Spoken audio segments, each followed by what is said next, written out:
How's it going, everybody? This is Cinema Steve, and today we're gonna go over power and lighting. Jumping through the lanes, watch me double dutch. Spend $1 million in a year so I could double up.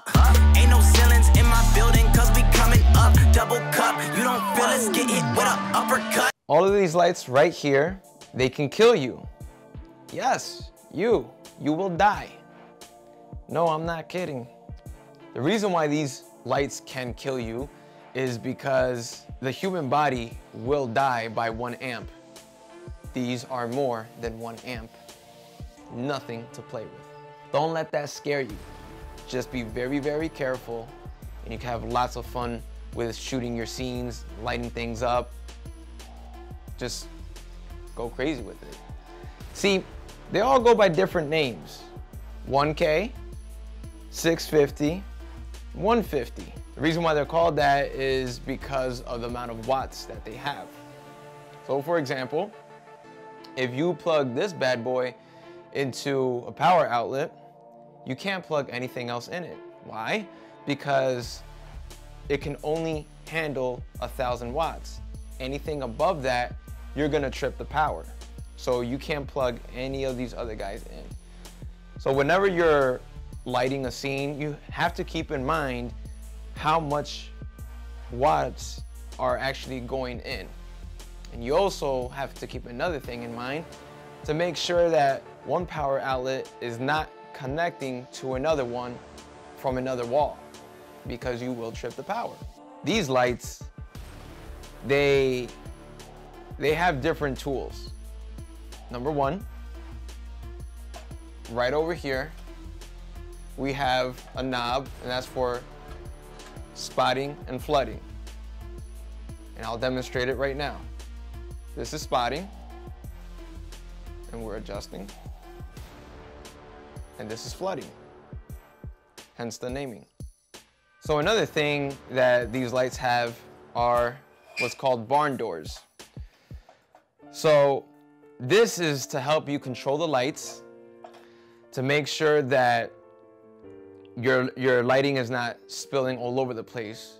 You know, you adjust the barn doors, you narrow it down, and this really helps out a lot, you know, when you want to light a specific thing in your scene. Here's another thing. In the film world, these are called C47s. You know them as clothespins. So what they're used for is whenever you want to put a gel or a diffusion right in front of your light.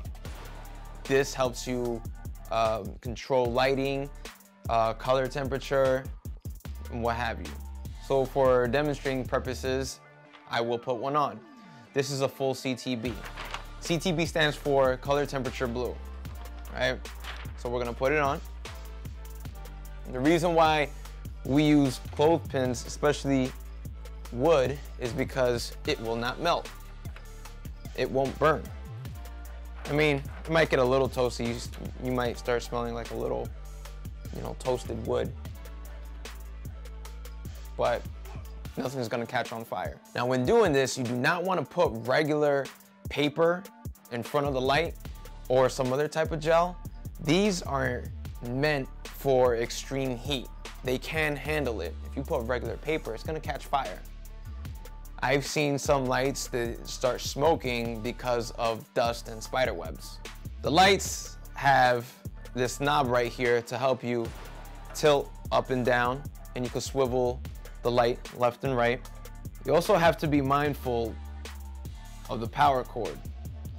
You definitely don't want to cause a lot of strain on it from it getting pulled. Over time, it will rip. You will start seeing wires. So you'll either have a light that's not working. It's a safety hazard also.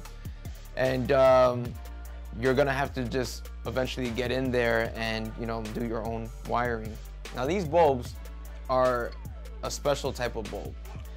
How the spotting and flooding works is with the knob, it starts adjusting the lens, which is called a Fresnel lens. You can't just grab it with your bare hands. Why? Because the oil on your fingers will eventually cause blisters on the light bulb. And so you buy a new light bulb today and you use it with your bare hands, I would say, I don't know, probably within an hour, that bulb is dead. You definitely need gloves like these that can withstand heat, because these lights get very, very hot, very, very fast. You do not want to touch the housing, especially when you're trying to adjust, or the barn doors. You will burn yourself. Trust me, I've been there. With these lights in specific, since they're incandescent, they get hot really, really fast, so they do heat up a room. So these are some things you have to keep in mind, which is why I eventually had purchased LED lights. They don't get hot, but I still use these from time to time. All right, guys, so that was it for today about the lighting and power.